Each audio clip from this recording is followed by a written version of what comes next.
ओम नमः शिवाय। हर हर महादेव। आज मार्गशीर्ष माह के कृष्ण पक्ष की त्रयोदशी तिथि और गुरुवार है। मार्गशीर्ष के महीने में गुरुवार को माँ महालक्ष्मी जी की पूजा की जाती है। साथ ही इस दिन प्रदोष व्रत भी रखा जाता है। गुरुवार को होने के कारण अब की बार यह गुरु प्रदोष व्रत के नाम से जाना जाएगा। गुरुवार के दिन माँ महालक्ष्मी जी की पूजा के साथ विष्णु भगवान की पूजा अर्चना की जाती है और गुरु प्रदोष व्रत में भी शिव जी के साथ विष्णु भगवान की पूजा की जाती है। वैसे भी गुरुवार के व्रत रखते हैं तो गुरु बृहस्पति देव के साथ साथ विष्णु जी की पूजा जरूर की जाती है। मार्गशीर्ष के महीने में गुरुवार के व्रत का बहुत ही अधिक महत्व माना गया है। कहा जाता है कि मार्गशीर्ष में आने वाले हर गुरुवार को व्रत रखकर माँ महालक्ष्मी जी की पूजा अर्चना करने से घर में धन वैभव बना रहता है। पारिवारिक क्लेशों से छुटकारा मिलकर मन की सारी मनोकामनाएं पूर्ण होती है। लक्ष्मी माता का स्थायी वास पाने के लिए मार्गशीर्ष के महीने में आने वाले प्रत्येक गुरुवार का व्रत करके माँ महालक्ष्मी की पूजा जरूर करनी चाहिए। अब अपने सुनते हैं आज की कथा। सबसे पहले गणेश जी की कहानी। बोलो गणेश जी महाराज की जय हो। एक समय की बात है कि भगवान श्री हरि विष्णु का विवाह लक्ष्मी जी के साथ तय हो गया। विवाह की तैयारियां जोरों शोरों से होने लगी। सभी देवी देवताओं को निमंत्रण पत्र भेजे गए, परंतु गणेश जी को निमंत्रण नहीं दिया गया। इस तरह निमंत्रण पत्र देते और शादी की तैयारियां करते करते शादी वाला दिन आ गया। बारात जाने का समय हो गया। सभी देवता अपनी पत्नियों के साथ विवाह में उपस्थित हुए तो उन सब ने देखा कि गणेश जी कहीं पर दिखाई नहीं दे रहे हैं। तो वे सारे के सारे आपस में चर्चा करने लगे कि क्या बात है, गणेश जी को न्योता नहीं दिया या फिर गणेश जी आए नहीं हैं। सभी को यह जानकर बड़ी ही हैरानी हो रही थी। तभी सबने विचार किया कि चलो विष्णु जी के पास चलते हैं और उन्हीं से पूछते हैं। तो विष्णु जी के पास जाकर उन्होंने कहा कि हम आपसे एक बात पूछना चाहते हैं कि आपने गणेश जी को बुलाया नहीं या फिर वे अपनी इच्छा से आए नहीं। तो विष्णु जी कहने लगे कि गणेश जी के माता पिता को मैंने न्योता भेज दिया है, अगर वो आना चाहते तो आ जाते। उन्हें अलग से न्योता देने की कोई ज़रूरत नहीं है। दूसरी बात ये है कि उनको 1.25 मन मूंग, 1.25 मन चावल, 1.25 मन घी और 1.25 मन लड्डू का भोजन दिन भर में चाहिए। अगर हम उसे बारात में लेकर चले गए तो उन्हें इस तरह खाता देखकर सारे लोग हंसेंगे। दूसरे के घर जाकर इतना सारा खाना पीना अच्छा भी तो नहीं लगता। इस तरह वार्ता कर रहे थे तो किसी ने सुझाव दिया कि यदि गणेश जी आ जाएं तो क्या है, द्वारपाल बनाकर घर पर बैठा देना, कह देना कि तुम घर का ध्यान रखना, जिससे गणेश जी को यह नहीं लगेगा कि उन्हें बुलाया नहीं। तो विष्णु जी को यह बात पसंद आ गई और उन्होंने गणेश जी को न्योता भेज दिया। न्योता मिलते ही गणेश जी बड़े प्रसन्न हुए, सज धज कर वहाँ आ पहुँचे। तो विष्णु जी कहने लगे कि आप घर की रखवाली करना। घर की रखवाली के लिए कोई समझदार और जिम्मेदार होना चाहिए, तो मुझे आपसे समझदार और जिम्मेदार कोई दूसरा नहीं लगा। तो यह सुनकर गणेश जी और भी प्रसन्न हुए। तो इस तरह गणेश जी को रखवाली के लिए बैठा दिया और बारात वहाँ से चल दी। नारद जी ने देखा कि गणेश जी दरवाजे पर बैठे हैं और बारात सारी चली जा रही है। तो वे गणेश जी के पास गए और पूछने लगे कि तुम बारात में नहीं जा रहे हो। तो गणेश जी भगवान कहने लगे कि मुझे तो घर की जिम्मेदारी दी है, कोई समझदार आदमी घर की रखवाली के लिए होना चाहिए, इसीलिए मैं तो यहाँ पर रुक गया हूँ। तो नारद जी कहने लगे कि उन्होंने आपका अपमान किया है। विष्णु जी तो आपको बुला ही नहीं रहे थे। सबने जब पूछा तो वो कहने लगे कि उनके बड़े बड़े कान, सूंड, मोटा सारा पेट, यह देखकर लोग हंसेंगे और ऊपर से खाते कितना है, 1.25 मन लड्डू, 1.25 मन मूंग, 1.25 मन घी। बारात में ले जाकर मेरे ससुराल वालों की तो बदनामी होगी कि बारात में देखो कैसे बाराती आए हैं। तो यह सुनते ही गणेश जी बहुत ही दुखी हो गए और नारद जी से कहने लगे कि अब आप ही बताओ कि मैं क्या करूं। तो नारद जी ने कहा कि आप ऐसा करो कि अपनी मूषक सेना को आगे भेज दो और उनसे कहना कि आगे जाकर सारा रास्ता खोखला कर दे, जिससे उनके वाहन धरती में धंस जाएं। इस तरह परेशान होंगे तो वो आपको सम्मान पूर्वक बुलाएंगे, क्योंकि विष्णु जी भूल गए हैं कि आप सर्वप्रथम पूजनीय हैं। तो गणेश जी ने नारद जी के कहते ही अपनी मूषक सेना को जल्दी से आगे भेज दिया और कहा कि सारी जमीन को खोखली कर देना। तो चूहों ने जैसा गणेश जी ने बोला था वैसा ही किया। जैसे ही विष्णु जी की बारात वहां से गुजरने लगी तो रथों के पहिए धरती में धंस गए। लाख कोशिश की परंतु पहिए नहीं निकल रहे थे। सभी ने अपने अपने उपाय किए पर पहिए नहीं निकले, बल्कि जगह जगह से टूट गए। अब किसी की समझ में नहीं आ रहा था कि क्या किया जाए। उधर शादी का मुहूर्त निकला जा रहा था तो विष्णु जी तो बड़े ही परेशान थे। तब नारद जी वहां पहुंचे और कहा कि आप लोगों ने गणेश जी का अपमान करके अच्छा नहीं किया है। यदि उन्हें मना कर लाया जाए तो आपका कार्य सिद्ध हो सकता है और आप पर आया यह संकट भी टल सकता है। तो शंकर भगवान ने अपने दूत नंदी को भेजा तो नंदी गणेश जी को लेकर वहां आ गए। गणेश जी का आदर सम्मान के साथ पूजन किया गया। तब जाकर कहीं रथ के पहिए निकले। पहिए तो निकल गए पर वो तो जगह जगह से टूट फूट गए थे। अब उन्हें सही कौन करे। तो पासी के खेत में एक हाथी काम कर रहा था तो उसे समाचार भेजा कि सारे रथों के पहिए सही कर दो। तो वह अपने खेत का काम छोड़कर कारीगर का सारा सामान लेकर वहां आ गया। जैसे ही वह रथ के पास बैठा तो कहने लगा, श्री गणेशाय नमः। ऐसा कहकर गणेश जी की मन ही मन वंदना करने लगा और देखते ही देखते गणेश जी ने सभी पहियों को थोड़ी सी देर में ठीक कर दिया। तो यह देखकर नारद जी ने कहा कि मैं आपसे एक बात पूछना चाहता हूँ कि आपने श्री गणेशाय नमः क्यों कहा। तो हाथी कहने लगा कि हे देवताओं, आपने सर्वप्रथम गणेश जी को नहीं मनाया होगा और ना ही उनकी पूजा की होगी, इसीलिए आप पर यह संकट आया है। तो नारद जी विष्णु भगवान से कहने लगे कि हमने ही गणेश जी को सर्वप्रथम पूजनीय बनाया था और आज हम ही उन्हें भूल गए, तो हमसे मूर्ख और अज्ञानी कौन हो सकता है। तो यह सुनते ही विष्णु भगवान गणेश जी से माफ़ी मांगते हैं और गणेश जी की पूजा करते हैं, उनका ध्यान करते हैं। फिर सारे मिलकर गणेश जी भगवान का जयकारा लगाते हैं। तो यह सब देखकर गणेश जी बहुत ही प्रसन्न होते हैं और नारद जी भी गणेश जी की ओर देखकर मंद मंद मुस्कुराने लगते हैं और बारात वहां से चल पड़ती है। फिर भगवान विष्णु और लक्ष्मी जी का विवाह बड़ी ही धूमधाम से संपन्न होकर सकुशल सारे घर लौट आते हैं। इसीलिए कोई भी व्रत पूजा पाठ हो, गणेश जी भगवान को जरूर याद करना चाहिए। अब अपने सुनेंगे माँ महालक्ष्मी जी की कथा। प्रेम से कहिए लक्ष्मी माता की जय हो। एक समय की बात है, महर्षि श्री वेद व्यास जी हस्तिनापुर आए तो उनका आगमन सुनकर महाराज धृतराष्ट्र उनको आदर सहित राजमहल में ले आए। सोने के सिंहासन पर बैठाकर चरणोदक लेकर उनका पूजन किया। माता कुंती और गांधारी ने हाथ जोड़कर श्री व्यास जी से कहा कि हे महामुनि, आप त्रिकालदर्शी हैं, अतः आपसे हमारी प्रार्थना है कि आप हमको कोई ऐसा सरल व्रत तथा पूजन बताएं जिससे हमारा राज्य, लक्ष्मी, सुख, संपत्ति, पुत्र पुत्रादि और सभी के परिवार सुखी रहें। तो उनकी बात सुनकर वेद व्यास जी कहने लगे कि हम आपको आज एक ऐसे व्रत के बारे में बता रहे हैं जिसके करने से सदा लक्ष्मी जी का निवास होकर सुख समृद्धि की वृद्धि होती है। यह व्रत महालक्ष्मी जी का है, जिसे प्रतिवर्ष आश्विनी माह के कृष्ण पक्ष की अष्टमी तिथि को किया जाता है। तो व्यास जी की बात सुनकर वो कहने लगी कि हे महामुनि, आप हमें इस व्रत की विधि विस्तार से बताएं। तो व्यास जी बोले कि हे देवी, यह व्रत भाद्रपद शुक्ल अष्टमी से शुरू किया जाता है। इस दिन स्नान करके 16 सूत के धागों का डोरा बनाएं, उसमें 16 गांठ लगाएं, हल्दी से पीला करें, प्रतिदिन 16 दूब और 16 गेहूं के दाने डोरे पर चढ़ाएं। फिर अश्विनी माह की कृष्ण अष्टमी के दिन उपवास रखकर मिट्टी के हाथी पर श्री लक्ष्मी जी की प्रतिमा स्थापित करके विधि पूर्वक पूजन करें। इस प्रकार श्रद्धा भक्ति से महालक्ष्मी जी का व्रत और पूजन करने से आप लोगों की राज्य में लक्ष्मी जी का सदा ही वास रहेगा। तो इस प्रकार व्रत का विधान बताकर श्री वेद व्यास जी अपने आश्रम को चले गए। इधर कुछ समय बाद भाद्रपद माह के शुक्ल पक्ष की अष्टमी तिथि आई तो गांधारी तथा कुंती अपने अपने महलों में नगर की स्त्रियों सहित व्रत का आरंभ करने लगी।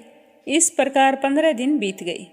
16वें दिन अश्विनी माह के कृष्ण अष्टमी के दिन गंधारी और कुंती ने व्रत रखा, पर गंधारी ने नगर की सारी प्रतिष्ठित महिलाओं को पूजन के लिए अपने महल में आमंत्रित कर लिया। माता कुंती के यहाँ कोई भी महिला पूजन के लिए नहीं आई और गंधारी ने माता कुंती को लक्ष्मी पूजन के लिए महल में नहीं बुलाया। तो ऐसा करने से माता कुंती ने अपना बड़ा अपमान समझा और उन्होंने पूजा की कोई तैयारी नहीं की, उदास होकर बैठ गई। जब 500 पांडव युधिष्ठिर, अर्जुन, भीम, नकुल और सहदेव महल में आए तो अपनी माता को उदास देखकर पूछने लगे कि हे माता, आप इस तरह से उदास क्यों हैं? आपने पूजन की तैयारी क्यों नहीं की? तब माता कुंती ने कहा कि हे पुत्र, आज महालक्ष्मी जी के व्रत का उत्सव गंधारी के महल में मनाया जा रहा है। तो उन्होंने नगर की सारी महिलाओं को अपने महल में बुला लिया है। मेरे लिए तो एक महिला भी नहीं बची है जो मेरे साथ पूजा कर सके। गंधारी ने सारी महिलाओं को तो बुला लिया, पर मुझे एक बार भी महल में आने के लिए नहीं बोला। उसके तो 100 पुत्र हैं।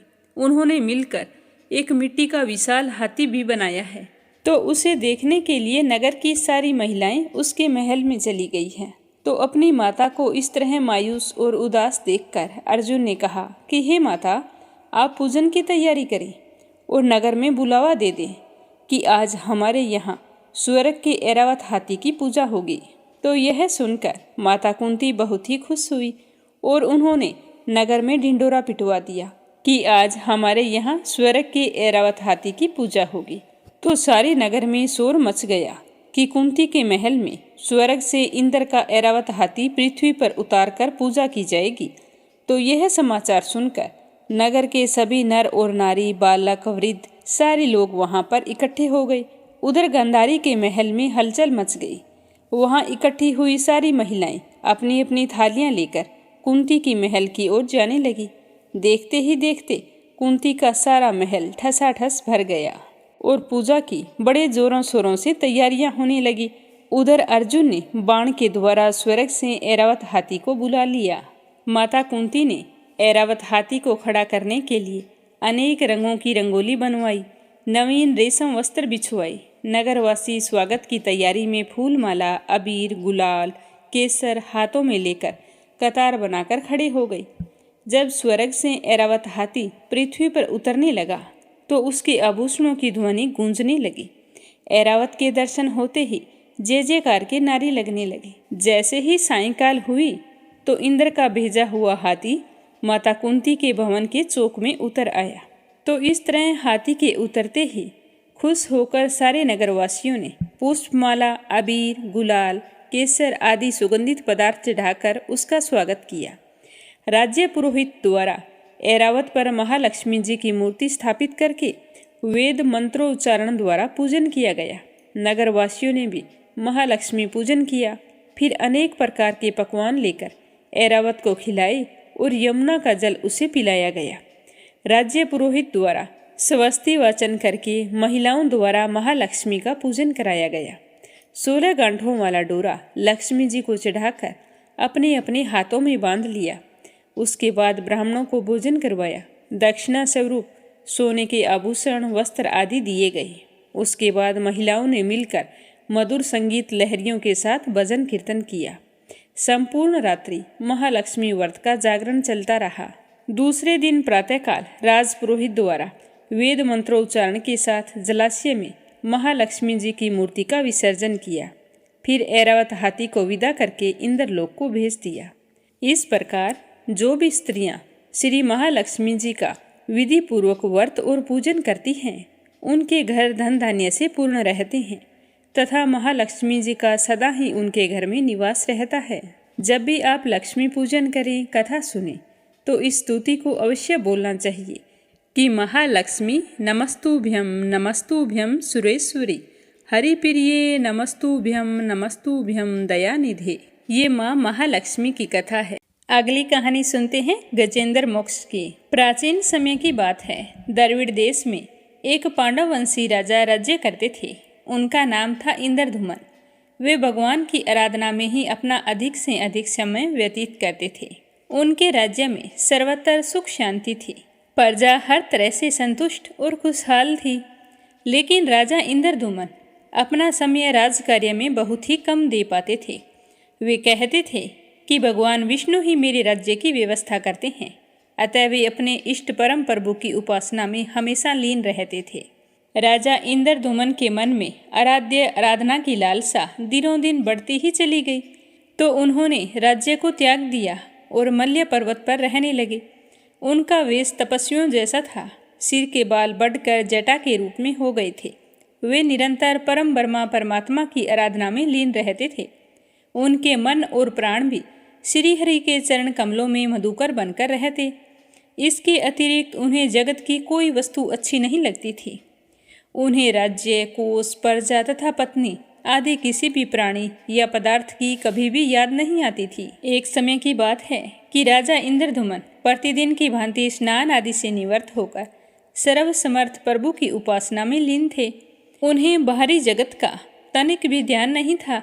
संयोगवश उसी समय महर्षि अगस्त्य अपने समस्त शिष्यों के साथ वहां पर पहुंच गए। लेकिन राजा इंद्रद्युम्न ने उनकी तरफ ध्यान नहीं किया, क्योंकि उन्हें तो बाहरी दुनिया का बिल्कुल भी ध्यान नहीं था। वो तो अपनी पूजा में ही लीन थे। तो ध्यान न होने के कारण उन्होंने ऋषि अगस्त्य का आदर सत्कार नहीं किया। तो यह देखकर महर्षि अगस्त्य कुपित हो गई और उन्होंने इंद्रद्युम्न को श्राप दे दिया। कहने लगे कि इस राजा ने गुरुजनों से शिक्षा ग्रहण नहीं की है और अभिमानवश होकर परोपकार से निवृत्त होकर मनमानी कर रहा है। ऋषियों का अपमान करने वाला यह राजा हाथी के समान जड़ बुद्धि है। तो मैं इसे श्राप देता हूँ कि इसे घोर अज्ञानमयी हाथी की योनि प्राप्त हो। महर्षि अगस्त्य भगवत भक्त इंद्रद्युम्न को यह श्राप देकर चले गए। राजा इंद्रद्युम्न ने भी इसे श्री भगवान का मंगलमय विधान समझकर प्रभु के चरणों में सर रख दिया। क्षीराब्दी में 10 सहस्त्र योजन लंबा, चौड़ा और ऊंचा त्रिकुट नामक पर्वत था। यह पर्वत अत्यंत ही सुंदर और श्रेष्ठ था। उस पर्वतराज त्रिकुट की तराई में ऋतुमान नामक भगवान वरुण का क्रीड़ा कानन था। उसके चारों ओर दिव्य वृक्ष सुशोभित थे। वे वृक्ष सदा पुष्पों और फूलों से लदे रहते थे। उसी क्रीड़ा कानन ऋतुमान के समीप पर्वत श्रेष्ठ त्रिकुट के गहन वन में हाथी रहा करते थे। उन्हीं हाथियों के साथ शक्तिशाली और अमित पराक्रमी गजेंद्र रहता था। यह गजेंद्र राजा इंद्रद्युम्न थे, जो श्राप की वजह से हाथी की योनि में आ गए थे। एक समय की बात है, गजेंद्र अपने हाथी साथियों सहित प्यास लगने के कारण व्याकुल हो गया, तो वह कमल की गंध से सुगंधित वायु को सूंघकर चित्त आकर्षक विशाल सरोवर के तट पर जा पहुंचा। गजेंद्र ने सरोवर के निर्मल, शीतल और मीठे जल में प्रवेश किया। पहले तो उसने जल भरकर अपनी प्यास बुझाई, फिर जल में स्नान करके अपना श्रम दूर किया। तत्पश्चात उसने जल क्रीड़ा आरंभ कर दी।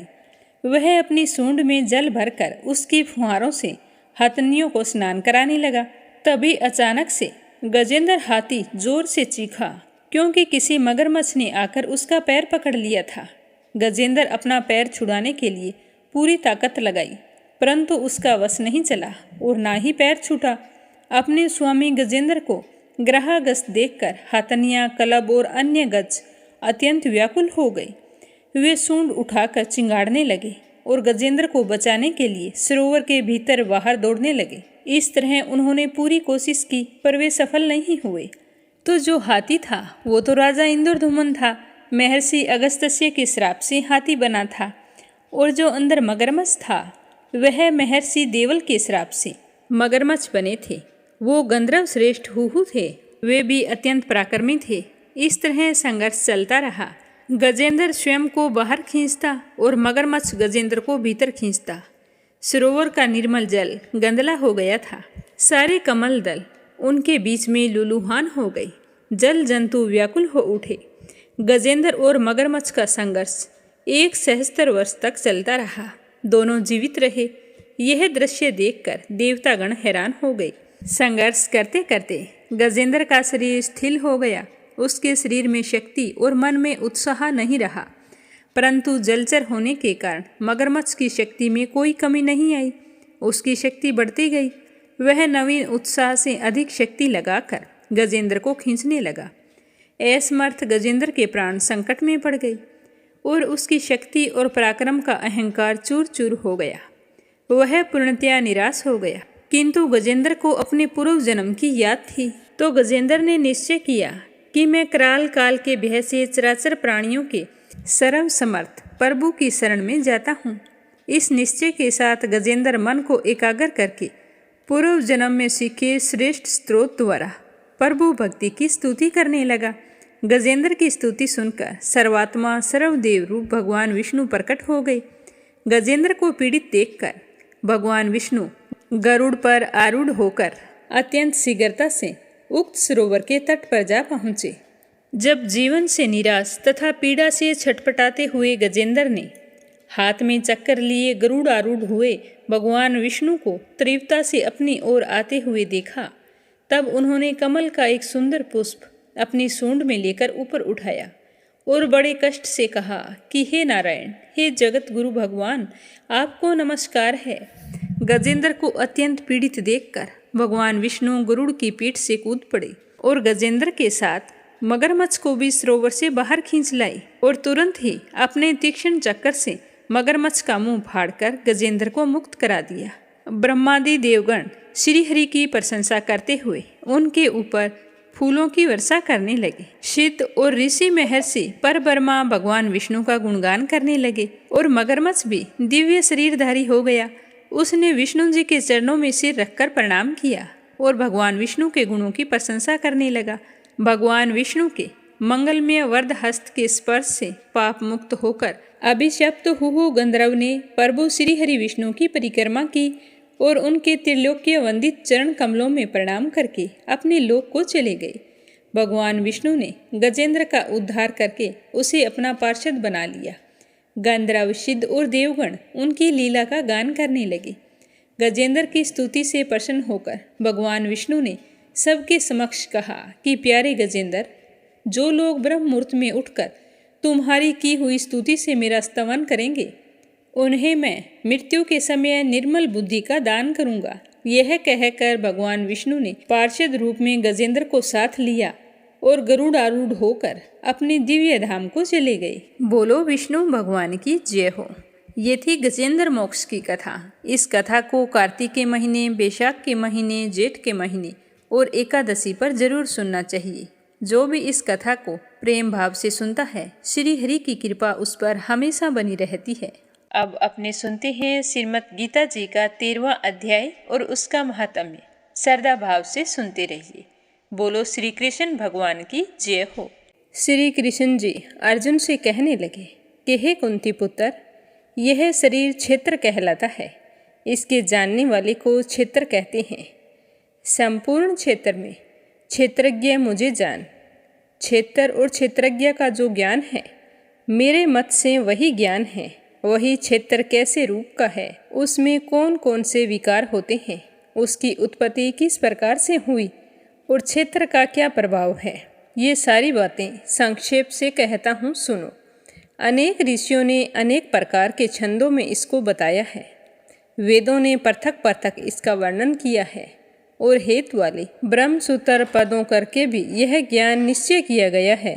पंच महाभूत, अहंकार, बुद्धि, अव्यक्त प्रकृति, 10 इंद्रियों, मन तथा 500 इंद्रियों के विषय तथा इच्छा, द्वेष, सुख दुख, संघात, चेतना, धृति, इनके समूह संक्षेप में क्षेत्र और क्षेत्रज्ञ के यही विकार हैं। मान और पाखंड से रहित, अहिंसा, सहनशीलता, सरल, गुरु की सेवा, पवित्रता, अपने मन का संयम, इंद्रियों के विषय से विरक्त, अहंकार रहित और जन्म, मृत्यु, बुढ़ापा, रोग, दुख आदि दोषों को देखना, पुत्र, स्त्री, ग्रह इत्यादि में आसक्ति न करना और इनमें अपने को सुखी दुखी न मानना, इष्ट अनिष्ट की प्राप्ति में हर्ष विषाद रहना, अनन्य भाव से मेरी अनन्य भक्ति एकांत में रहना, जन समूह में रहने से विराग, सदा स्मरण करना कि मैं परम परमात्मा का ही अंश हूँ, ज्ञान प्राप्ति के उद्देश्य से मोक्ष को सबसे श्रेष्ठ मानना, इसे ही ज्ञान कहते हैं। इससे जो भिन्न है वह अज्ञान है। अब ज्ञेय का स्वरूप वर्णन करते हैं, जिसको जानकर मनुष्य मोक्ष को प्राप्त होता है। वह आदि रहित, बड़ों से बड़ा, अकथनीय होने से सत ही कहा जाता है और ना ही असत कहा जाता है। सब उसके हाथ और चरण हैं, सब और नेत्र, सिर और मुख हैं, सब और कान हैं। वही जगत में सबको घेरे हुए स्थित है। वह सब इंद्रियों के गुणों का प्रकाशक है, पर उसके कोई इंद्री नहीं है, जिसको किसी से आसक्ति नहीं है, पर जो सबका आधार है, जो स्वयं निर्गुण होने पर भी गुणों का भोगता है, जो सब भूतों के बाहर भीतर है, तो भी चर अचर है, अत्यंत सूक्ष्म होने के कारण जाना नहीं जाता, जो दूर भी है निकट भी है, जिसके विभाग नहीं होते, पर जो भिन्न भिन्न भागों में विभक्त है, समान रहता है। समस्त भूतों का पालन, नाश और उत्पन्न करने वाला वही ज्ञेय है। वह अंधकार से परे ज्योतिषमान पदार्थों को ज्योति देता है। वही ज्ञान जगाने योग्य पदार्थ के ज्ञान द्वारा जानने योग्य सबको हृदय में निवास करता है। इस प्रकार क्षेत्र ज्ञान और क्षेत्र, इनको संक्षेप में कहा। इसे जानकर मेरा भक्त मेरे पद के योग्य होता है। प्रकृति और पुरुष दोनों ही अनादि हैं। विकारों और गुणों की उत्पत्ति प्रकृति से हुई है। कार्य और कारण को प्रकृति उत्पन्न करती है। पुरुष तो सुख और दुख का भोगता है। प्रकृति पुरुष रहता है, प्रकृति के गुणों का उपभोग करता है, तदनुसार उत्तम तथा अधम योनियों में जन्म लेता है। इसकी देह में इसे उपद्रष्टा, अनुमंता, भर्ता, भोक्ता, महेश्वर, परमात्मा और परम पुरुष कहते हैं। इस प्रकार के गुणों के साथ प्रकृति और पुरुष को जो जानता है, उसका रहन सहन चाहे जैसा भी हो, पुनः जन्म नहीं होता। कोई ध्यान से, कोई सांख्य योग से और कोई कर्म योग के द्वारा अपने को आत्मा में देखते हैं, परंतु कोई इस प्रकार न जानते हुए भी दूसरों से सुनकर ध्यान करते हैं और श्रद्धा से सुनकर वे भी मृत्यु के पार चले जाते हैं। हे अर्जुन, स्थावर या जगम सब उत्पन्न प्राणी क्षेत्र और क्षेत्र के संयोग से ही होते हैं। परमेश्वर सब भूतों में समान रूप से हैं। भूतों के नष्ट होने पर भी उनका नाश नहीं होता। इस भांति जो देखता है वही देवता है। सब में समान रूप से स्थित परमेश्वर को देखता हुआ जो अपनी आत्मा का नाश नहीं करता, वह उत्तम गति को प्राप्त होता है। जो यह देखता है कि प्रकृति द्वारा सब कर्म होते हैं और आत्मा अकर्ता है, वही मानो देवता है। जब वह भिन्न भिन्न भूतों को परमेश्वर के बीच एक रूप देखता है और उसी प्रकार से उनका विस्तार देखता है, तब वह ब्रह्मा को प्राप्त होता है। हे कुंती पुत्र, अनादि और निर्गुण होने से परमेश्वर अव्यय है। शरीर में रहता हुआ भी वह कुछ नहीं करता, न उसमें लिप्त होता है। जैसे आकाश सर्वत्र व्याप्त होने पर भी किसी से नहीं मिलता, उसी भांति देह में सर्वत्र व्याप्त यह आत्मा भी इसमें लिप्त नहीं होती। हे भारत, जैसे एक सूर्य समस्त लोकों को प्रकाशित करता है, वैसे ही क्षेत्रज्ञ समस्त क्षेत्र को प्रकाशित करता है। जो लोग ज्ञान दृष्टि से क्षेत्र क्षेत्रज्ञ का भेद तथा भूतों की प्रकृति देखकर मोक्ष का उपाय जान लेते हैं, वे परम पद को पा लेते हैं। तो यह था श्रीमद् गीता जी का 13वां अध्याय। अब अपने सुनेंगे इसका महात्म्य। बोलो लक्ष्मी नारायण की जय हो। श्री हरि विष्णु भगवान बोले कि हे लक्ष्मी, आज मैं तुम्हें गीता जी के 13वें अध्याय का महात्म्य सुनाता हूँ। ध्यानपूर्वक सुनना। दक्षिण नगर में हरि नाम का एक नगर था। वहाँ एक व्याभिचारिणी स्त्री रहती थी। व्याभिचार करती, मांस मदिरा खाती। एक दिन की बात है कि वह एक पुरुष से मिली और उससे कहा कि मैं तुमसे मिलना चाहती हूँ, और मिलने का स्थान भी उसे बता दिया कि अमुक स्थान पर मैं तेरे से मिलने आऊँगी, तुम वहाँ पर चलना। तो उस पुरुष के समझने में गलती रह गई और वो दूसरे वन में चला गया, और वह स्त्री उसी वन में उसे ढूंढती ढूंढती हैरान हो गई, परंतु वह मनुष्य नहीं मिला। और उधर वह मनुष्य भी उस औरत को दूसरे वन में ढूंढ ढूंढ कर हैरान था, पर उसे वो औरत नहीं मिली। वह गणिका भी ढूंढ ढूंढ कर थक हार कर उसका रास्ता देखने लगी। देखते देखते सारा दिन बीत गया, पर प्रीतम नहीं आया। सांझ पड़ गई। गणिका प्रीतम का नाम लेकर पुकारने लगी। इतने में वह पुरुष मिल गया और दोनों बहुत ही प्रसन्न हो गए। इतने में वहाँ पर एक शेर आया और बोला कि गणिका, मैं तुझे खाऊंगा। तो गणिका कहने लगी, तू अपने पिछले जन्म की बात बता कि तू कौन है और मुझे क्यों खाना चाहता है। तो वह शेर कहने लगा कि मैं पूर्व जन्म में ब्राह्मण था, झूठ बोला करता था, बड़ा लोभी था, जुआ खेलता था, यदा कदा दूसरे का धन भी चोरी कर लेता था। एक दिन प्रभात के समय घर से उठकर चला था कि मार्ग में गिरा और मेरी मृत्यु हो गई। देह छूट गई और यमों ने मुझे पकड़ लिया। यम मुझे पकड़कर धर्मराज के पास ले गए। देखते ही धर्मराज ने हुक्म दिया कि इस ब्राह्मण को सिंह का जन्म दे दो, और मुझे यह देह मिल गई। और हुक्म भी दिया था कि जो प्राणी पापी दुराचार करने वाले हो उसी को तू खाया कर। जो साधु वैष्णव हरि भक्त हो उसके पास कभी मत जाना। तो हे गणिका, मुझे धर्मराज की आज्ञा है, जिसकी आज्ञा से मैं सिंह की योनि में आया हूँ, उसका कहना तो मैं मानूंगा। तू व्यभिचारिणी गणिका पापिन है, इसीलिए मैं तुझे खाऊंगा। इतना कहकर उस शेर ने गणिका को खा लिया। तब यम धर्मराज के पास उस गणिका को लेकर गए तो धर्मराज ने हुक्म दिया कि इसको चंडाली का जन्म दे दो। तो श्री नारायण जी कहते हैं कि लक्ष्मी, उसने गणिका की देह त्यागी और चंडाली की देह पाई।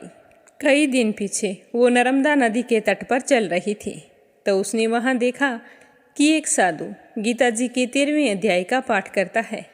तो उसने भी वहाँ बैठकर उस अध्याय को श्रद्धा भाव से सुना। तो उसको सुनते ही चंडाली के प्राण छूट गए और देव देही पाई। आकाश से विमान आई, उस पर बैठकर वो बैकुंठ को चली। तो साधु ने पूछा कि अरे तुम कहाँ चली? तुमने ऐसे कौन से पुण्य किए थे जिसके करने से आज तुम बैकुंठ को चली है? तो चंडाली कहने लगी कि हे संत जी, आपको धन्यवाद है। आपके इस पाठ को सुनकर मैं तो देवलोक को चली हूँ। तब पार्षदों से कहा कि कोई ऐसा यत्न करो कि जिस सिंह ने मुझे पूर्व जन्म में गणिका के रूप में खाया था उसे भी साथ ले चलते हैं।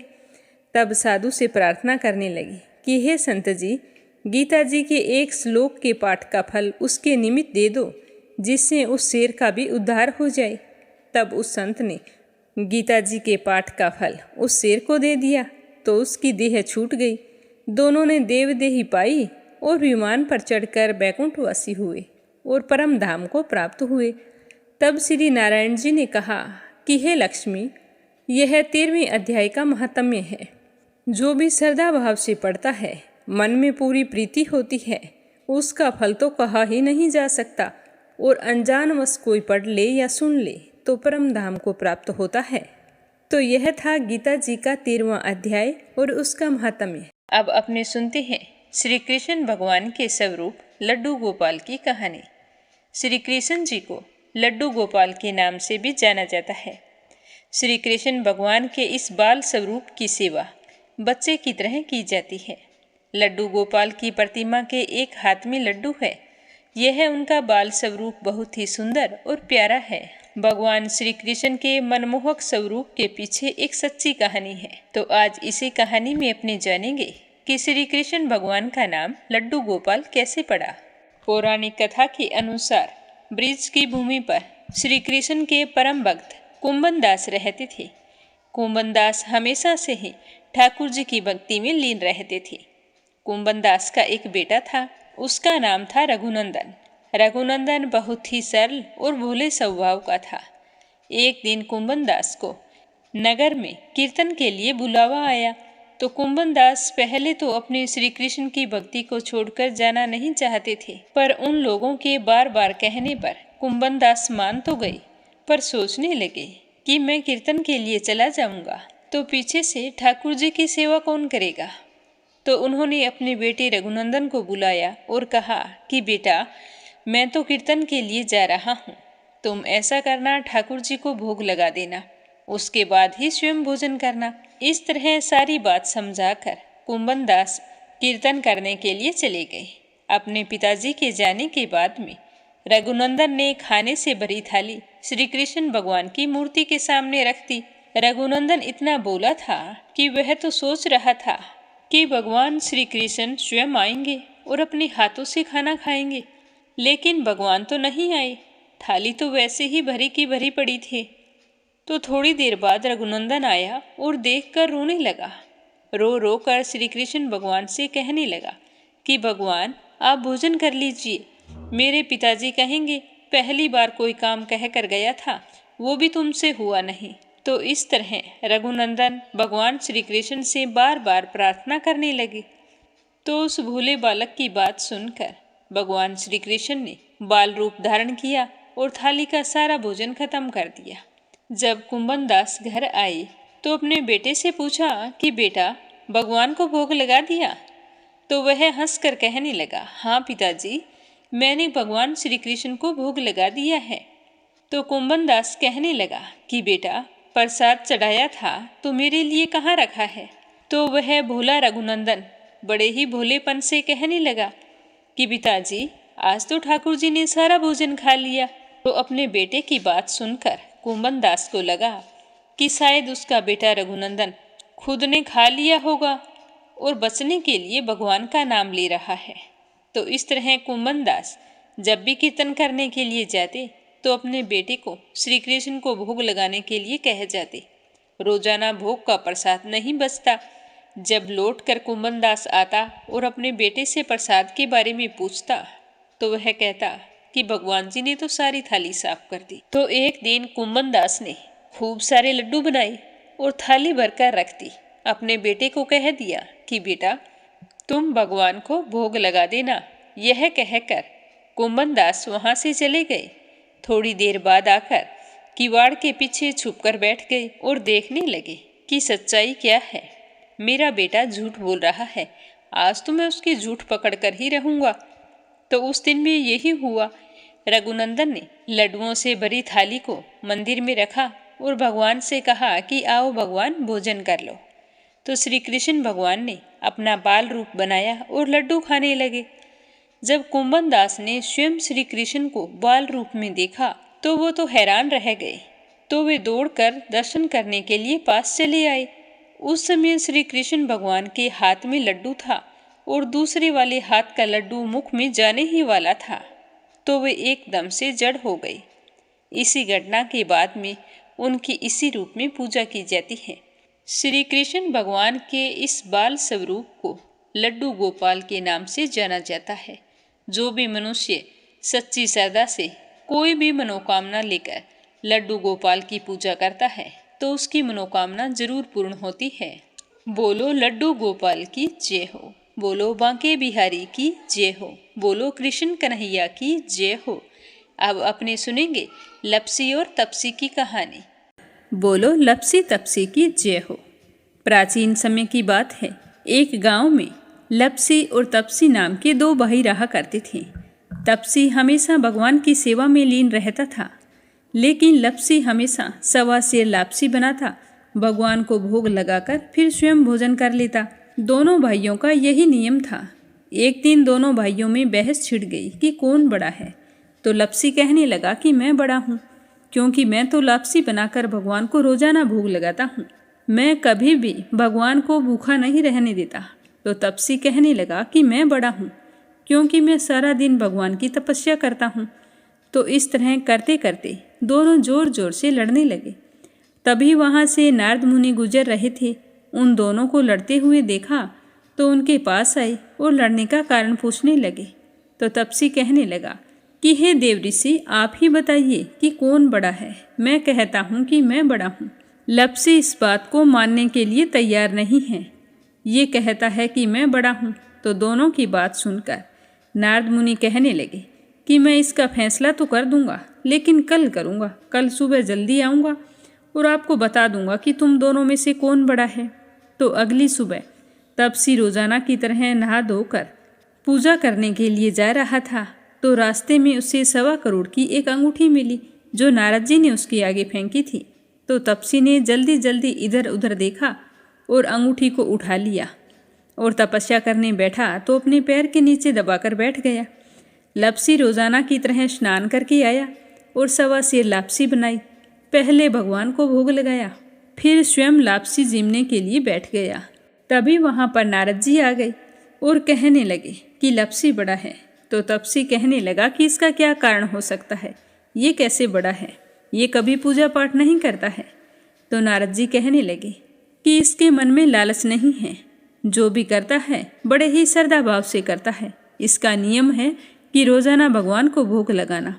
इसका नियम कोई भी भंग नहीं कर सकता, लेकिन तुम्हारा नियम भंग हो चुका है। तो तब से कहने लगा कि कैसे? मैं नियम से रोजाना भगवान की पूजा करता हूँ। तो नारद मुनि कहने लगे कि तुम खड़े होकर अपना पैर उठाओ। तो तपसी जैसे ही खड़ा हुआ तो उसके पैर के नीचे 1.25 करोड़ की अंगूठी पड़ी थी। तो नारद जी कहने लगे कि तूने इसे चुराया है, जिससे तेरी तपस्या भंग हो गई है। तपसी हाथ जोड़कर नारद जी के सामने खड़ा हो गया और कहने लगा कि मुझसे गलती हो गई, आज के बाद मैं ऐसी गलती कभी नहीं करूँगा। मैंने बहुत ही सच्चे मन से पूजा की है। आप ही मुझे बताइए कि मुझे मेरी पूजा का फल कैसे मिल सकता है। मैं आपसे वादा करता हूँ कि आज के बाद मैं कभी चोरी नहीं करूँगा। तो उस तरह उसके दीन वचन सुनकर नारद जी को उस पर दया आ गई और नारद जी कहने लगे कि तेरी तपस्या का फल कार्तिक स्नान करने वाला ही दे सकता है। तो तपसी पूछने लगा कि वो कैसे?